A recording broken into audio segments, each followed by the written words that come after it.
కమ్మారెడ్డి కులాలకు రాజకీయాల నుంచి బహిష్కరించాలని సంచలన వ్యాఖ్యలు చేశారు భారత చైతన్య యువజన పార్టీ అధ్యక్షుడు రామచంద్ర యాదవ్. దేశానికి స్వాతంత్ర్యం వచ్చినప్పటి నుంచి రెండు కులాలు పాలిస్తున్నాయని అన్నారు. ఆయన పార్టీలో కొందరి ఆధిపత్యమే నడుస్తుందని ఆరోపించారు. కమ్మారెడ్డి కులాల ఆధిపత్యంలో బీసీలను అనగదొక్కారని అన్నారు. వైసీపీ పాలనలో సంపదను దోచేశారని, చంద్రబాబు హయాంలో ఆధిపత్య కులాలకు భూములు కట్టబెట్టారని అన్నారు. జగన్ బీసీలను కులాల వారీగా విడగొట్టి ఐక్యత దెబ్బతీశారని అన్నారు.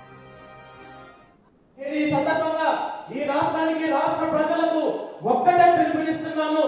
రాష్ట్రం ఏర్పడినప్పటి నుండి ఇప్పటి వరకు దశాబ్దాల కాలం పాటు ఈ రెండు సామాజిక వర్గాలు, రెడ్డి కమ్మ అనే రెండు సామాజిక వర్గాలు ఈ రాష్ట్రాన్ని అనేక రకాలుగా దోపిడీ చేశారు.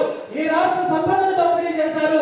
బీసీలను అనగదొక్కారు, ఎస్సీలను అనగదొక్కారు, మైనారిటీలను అనగదొక్కారు, దళితులను అనగదొక్కారు, వ్యవసాయ రంగాన్ని భ్రష్టు పట్టించారు, యువత జీవితాలను నాశనం చేశారు, మహిళల జీవితాలతో అడ్డుకుంటున్నారు. దీనంతటికీ కారణము మీకు ప్రజలిచ్చిన అధికారాన్ని అడ్డం పెట్టుకొని ఈ రోజు రాష్ట్రాన్ని భ్రష్టు పట్టించారు. కాబట్టి ఈ రోజు రాష్ట్ర ప్రజలకు నేను ఒకటే పిలుపునిస్తున్నాను.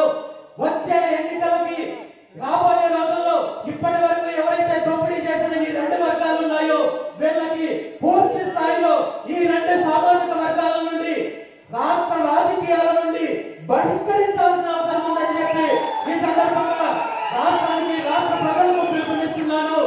ఇది వచ్చే స్థానిక ఎన్నికల్లోనే ఏ ఒక్క కమ్మ సామాజిక వర్గం నుండి, రెడ్డి సామాజిక వర్గం నుండి ఒక్కరికి కూడా ప్రోత్సహించేది కానీ ఓట్లు వేసే ప్రయత్నం జరగకూడదని చెప్పి ఈ సందర్భంగా నేను తెలియజేస్తున్నాను. అదేవిధంగా వచ్చే సాధారణ ఎన్నికల్లో ఈ రాష్ట్రం నుండి ఒక్క కమ్మ సామాజిక వర్గం నుండి కానీ, రెడ్డి సామాజిక వర్గం నుండి కానీ ఒక్కరు కూడా అసెంబ్లీకి కానీ పార్లమెంటుకు కానీ వెళ్ళకుండా చూడాల్సిన బాధ్యత మనందరికీ ఉందని చెప్పి ఈ సందర్భంగా తెలియజేస్తూ ఆ బాధ్యత భారత చైతన్య యువజన పార్టీ తీసుకుంటుందని చెప్పి ఈ సందర్భంగా తెలియజేస్తూ ఈ రాష్ట్రంలో జరుగుతున్న అరాచకానికి, అవినీతికి, దోపిడీకి ఈ రెండు సామాజిక వర్గాలే కారణము. ఇప్పటి వరకు మీరు చేసిన దోపిడీకి అంతం పలికి రాష్ట్రాన్ని అన్ని రకాలుగా అభివృద్ధి చేసే ప్రయత్నము, అదేవిధంగా బీసీలకు, ఎస్సీ, ఎస్టీ, మైనారిటీలకు, యువతకు, రైతులకు, మహిళలకు అందరికీ కూడా అభివృద్ధి దిశగా తీసుకెళ్లే బాధ్యత బీసీవై పార్టీ ప్రయత్నం చేస్తుందని, తీసుకుంటుందని చెప్పి తెలియజేస్తూ రాబోయే రోజుల్లో బీసీవై పార్టీ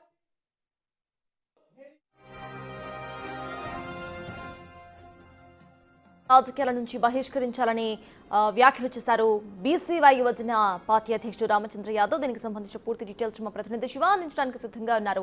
శివ, చెప్పండి, ఇటు దేశానికి ఇండిపెండెన్స్ వచ్చినప్పటి నుండి కేవలం ఈ రెండు కులాలు మాత్రమే పరిపాలిస్తున్నాయి అంటూ కూడా ఆయన హాట్ కామెంట్స్ చేశారు. ఈ రెండు కులాలని పాలిటిక్స్ నుండి బహిష్కరించాలంటూ కూడా అన్నారు. అసలు ఎలా చూడాలంటారు? పొలిటికల్ గా ఈ వ్యాఖ్యలు ఎటువంటి సంచలనాలను రేపే అవకాశం ఉందనుకోవాలి? సత్తాజ్ మొత్తం మీద చూసుకుంటే బీవైసీ పార్టీ రెండవ ఆవిర్భావ దినోత్సవ వేడుకల సందర్భంగా ఆ పార్టీ జాతీయ అధ్యక్షుడు రామచంద్ర యాదవ్ కీలకమైన వ్యాఖ్యలు చేసిన పరిస్థితి కనిపిస్తోంది. భారతదేశానికి స్వాతంత్రం వచ్చిన దగ్గర నుంచి ముఖ్యంగా ఉమ్మడి ఆంధ్రప్రదేశ్ కానీ, విడిపోయిన ఆంధ్రప్రదేశ్ సంబంధించి కానీ రెండు సామాజిక వర్గాలే పరిపాలిస్తూ ఎస్టీ, బీసీ, మైనార్టీలని అనగదొక్కే ప్రయత్నాలు చేస్తూ ఉన్నాయి. ముఖ్యంగా కమ్మారెడ్డి ఈ రెండు సామాజిక వర్గాలే ఆధిపత్యాన్ని చెలాయిస్తున్న పరిస్థితి కనిపిస్తోంది.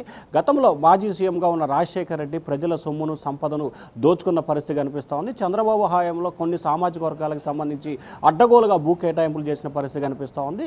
మాజీ సీఎం జగన్మోహన్ రెడ్డి పరిపాలనకు సంబంధించి కూడా గంజాయిని విచ్చలవిడిగా వ్యవహరిస్తూ రాష్ట్రాన్ని లూటీ చేసి ఇష్టానుసారంగా పరిపాలన చేశారని చెప్పి తీవ్రస్థాయిలో విమర్శల వర్షాన్ని గుప్పించిన పరిస్థితి కనిపిస్తోంది. అలాగే గతంలో వంగవీటి రంగాన్ని దాదాపుగా కొన్ని దశాబ్దాల క్రితం జరిగిన హత్యకు సంబంధించి కూడా వంగవీటి రంగాన్ని ఈ రెండు సామాజిక వర్గాలు అంతం చేశాయని చెప్పి మరొకసారైనా కీలకమైన వ్యాఖ్యలు చేసిన పరిస్థితి కనిపిస్తోంది. ముఖ్యంగా బడుగు బలహీన వర్గాలకు సంబంధించి కూడా రాజ్యాధికారం దిశగా పార్టీ కార్యాచరణ రూపొందిస్తుంది. దానిలో భాగంగానే ముఖ్యంగా ఆ బీసీలకు సంబంధించి కానీ లేకపోతే ఎస్సీ, ఎస్టీ, బీసీ, మైనార్టీలని హక్కును చేర్చుకునే విధానం భాగంగానే ఆయన వ్యాఖ్యలు చేసినట్లు కూడా ప్రధానంగా కనిపిస్తూ ఉంది. అయితే వాస్తవానికి సంబంధించి రఘురామకృష్ణరాజుని జగన్మోహన్ రెడ్డి ఏ రకంగా ఇబ్బందులు పెట్టారు, జగన్ పరిపాలనలో గంజాయి విచ్చలవిడిగా పెరిగింది, విచ్చలవిడిగా చాక్లెట్ల రూపంలో పంపిణీ చేసి అమ్మకాలు కొనసాగించారు, ఈ ప్రభుత్వంలో కూడా గంజాయి విచ్చలవిడిగా లభిస్తుందని చెప్పి కూడా హాట్ కామెంట్ చేశారు. అలాగే రానున్న రోజుల్లో ఈ రెండు కులాలని బహిష్కరిస్తూ బీసీల పార్టీ కోసం, అధికారం కోసం చలాయిస్తుంది కాబట్టి కాబట్టి ఖచ్చితంగా అధికారం వచ్చేందుకు మీరంతా కూడా ఎన్నికల్లో గెలుపు కృషి చేయాలని చెప్పి ఆయన పిలుపునిచ్చిన పరిస్థితి. అంటే ప్రధానంగా చూసుకుంటే కనుక ఆంధ్రప్రదేశ్కి సంబంధించి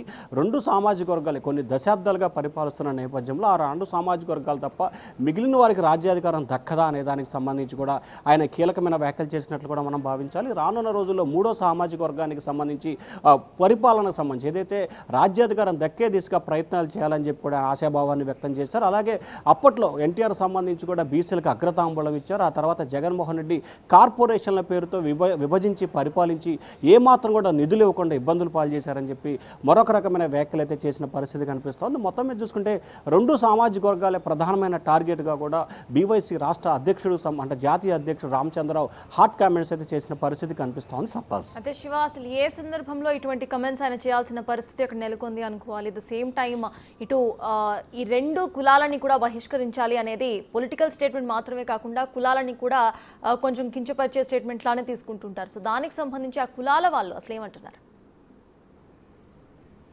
అంటే ప్రధానంగా చూసుకుంటే అధికారానికి సంబంధించి కానీ పార్టీలకు సంబంధించి కానీ అన్ని సామాజిక వర్గాలకు హక్కు ఉంటుంది. అన్ని సామాజిక వర్గాలు పరిపాలించాలి. కావాలనే ఫలానా వర్గాన్ని ఫలాని కులాన్ని టార్గెట్ చేసి మాట్లాడడం సరైన విధానం కాదని చెప్పి కూడా ఆ సామాజిక వర్గాలు చెప్తున్న పరిస్థితి కనిపిస్తుంది. ఇక అయితే ఈయన చేసిన వ్యాఖ్యలకు సంబంధించి బీవైసీ పార్టీ ఆవిర్భావం ఏర్పడి 2వ సంవత్సరం అవుతున్న నేపథ్యంలోనే ఆ పార్టీ నాయకులు కార్యకర్తలతో సమావేశం నిర్వహించారు. ఈ సమావేశంలో బీసీల అభ్యున్నత కోసం బీవైసీ పార్టీ ఏర్పడింది. బీసీలకి రాజ్యాధికారం లక్ష్యంగా ఈ పార్టీ ఏర్పడింది. సో ఈ నేపథ్యంలోనే బీసీలకు రాజ్యాధికారం రావాలంటే రాష్ట్రాన్ని గతంలో పరిపాలించిన ప్రస్తుతం పరిపాలిస్తున్న 2 సామాజిక వర్గాల్ని బహిష్కరించాలి, వారికి అధికారం దక్కకుండా చేయాలి, తద్వారా బీవైసీ అంటే బీసీలకి రాజ్యాధికారం వచ్చే దిశగా ప్రయత్నం చేయాలనేది ఆయన దాన్ని ఉద్దేశం. అంటే ఏదైతే రాజకీయ పార్టీ మాదిరిగానే ఆయన కూడా వ్యాఖ్యలు చేస్తారు, ఆయన కూడా రాజకీయ పార్టీనే. సో వారిద్దరిని కాదని తనకు అధికారం ఇవ్వాలని చెప్పి కూడా ఆయన రాష్ట్ర ప్రజలకు కావచ్చు లేదా పార్టీ నాయకులకు కావచ్చు దిశానిర్దేశం చేయడంలో భాగంగానే ఈ వ్యాఖ్యలు చేశారు. ఆయన చేసిన ఒక రాజకీయ పార్టీ వ్యక్తి అయ్యుండి 2 సామాజిక వర్గాల్ని కించపరిచే విధంగా మాట్లాడటం సరైన విధానం కాదు. అది కూడా భారతదేశంలో స్వతంత్రం వచ్చిన ఇన్ని సంవత్సరాల తర్వాత పరిపాలిస్తారు, అది ప్రజలు ఇష్టానుసారంగా ఆధారపడి ఉంటుంది. కానీ పలానా పార్టీని పలానా కులాన్ని బహిష్కరించాలనే విధానం సరైంది కాదు అని చెప్పి కూడా ఆ సామాజిక వర్గ నేతలైతే తీవ్రస్థాయిలో మండిపడుతున్న పరిస్థితి కనిపిస్తా ఉంది. సత్తాస్ అంటే శివ, మొత్తానికి దీనికి సంబంధించి ఇటు ఎస్పెషల్లీ వైసీపీ అండ్ టీడీపీని టార్గెట్ చేసుకుంటూ ఆయన కొన్ని కమెంట్స్ కూడా చేస్తారు. దానికి సంబంధించి ఇటు 2 పార్టీల కార్యకర్తలు ఎవరైతే ఉన్నారో వాళ్ళు అసలు ఎలా రియాక్ట్ అవుతున్నారు? అంటే ఖచ్చితంగా, ఎందుకంటే ప్రజలకు సంబంధించి ప్రజలు అధికారం ఇచ్చారు. ఒక రామచంద్ర యాదవో లేకపోతే ఇంకొక ఎక్సో వైయో జెడ్డో ఇచ్చింది కాదు. కొన్ని దశాబ్దాలుగా అంటే భారతదేశానికి స్వాతంత్రం వచ్చి 75 సంవత్సరాల కాలంలో విడిపోయిన ఆంధ్రప్రదేశ్ కానీ ఉమ్మడి ఆంధ్రప్రదేశ్ కానీ దాదాపుగా ఈ 2 సంబంధించి కాంగ్రెస్ ఉన్నప్పుడు రెడ్డి, అలాగే ఆ తర్వాత వైసీపీ ఏర్పడింది, ఆ తర్వాత తెలుగుదేశం పార్టీ, ఇట్లా ఆ పార్టీలకు సంబంధించి పలానా వ్యక్తులు ముఖ్యమంత్రులు అవ్వరు కానీ ఎక్కడా కూడా కులాల ప్రస్తావన కానీ లేకపోతే వ్యక్తుల ప్రస్తావన కానీ చాలా తక్కువగా వచ్చిన పరిస్థితి కనిపించింది. అయితే సాధారణంగా చూసుకుంటే కాంగ్రెస్ పార్టీ అంటే రెడ్డి, తెలుగుదేశం పార్టీ అంటే చౌదరి అనే దానికి సంబంధించి కొంతమంది వ్యక్తులు విస్తృతమైన ప్రచారాన్ని కల్పించిన మాట అయితే వాస్తవం. సో ఈ నేపథ్యంలోనే 2 సామాజిక వర్గాల్ని టార్గెట్ చేసి ఆయన వ్యాఖ్యలు చేయడం సరైన విధానం కాదు. ఆయన రాజకీయాలు ఆయన చేసుకోవాలి. ఆయన కూడా ప్రజలకు సంబంధించి మంచి చేస్తే అధికారం ఇవ్వాలా వద్దా అనేది ప్రజలు నిర్ణయం తీసుకుంటారు. కానీ నీకు అధికారం కోసం ఈ రకమైన వ్యాఖ్యలు చేయడం, కొన్ని కులాలను కించపరిచే విధంగా వ్యవహరించడం సరైన విధానం కాదు. దీనికి బహిరంగ క్షమాపణ చెప్పాలని చెప్పి కూడా పార్టీలకు సంబంధించిన నేతలు కార్యకర్తలు అయితే డిమాండ్ చేస్తున్న పరిస్థితి కనిపిస్తా ఉంది. సత్తాస్ థ్యాంక్ యూ శివ. సుయసది కమ్మారెడ్డి కులాలను రాజకీయాల నుంచి బహిష్కరించాలని ఇటు బీవైసీ అధినేత రామచంద్ర యాదవ్ చేస్తున్న కమెంట్స్, దీనికి సంబంధించి ఇటు 2 కులాలకు సంబంధించి అసలు ఎట్లా రియాక్ట్ అవుతారు అనేది వేచి చూడాలి. అయితే ఈ కమెంట్స్ ఇప్పుడు ఏపీ పాలిటిక్స్లో రచ్చలేపుతున్నాయి.